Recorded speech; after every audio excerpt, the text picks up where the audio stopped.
renewal. Okay? I mean, may mga bago pa. Yes, may nagbago na, pero may mga bago pa. Para bang ganito yung parang nagsisimula ulit kayo sa una. Yung rebirth. Parang pinanganak ka ulit o ipapanganak ulit kayo bilang isang couples. Kaya naman, ayan.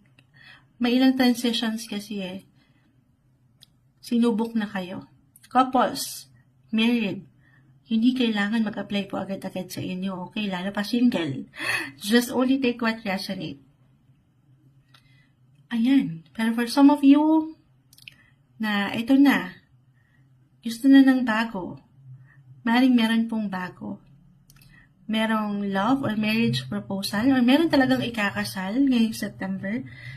Para sa ilan sa inyo, ayan, sumasang-ayon ng ilang ingay, balance, andito yung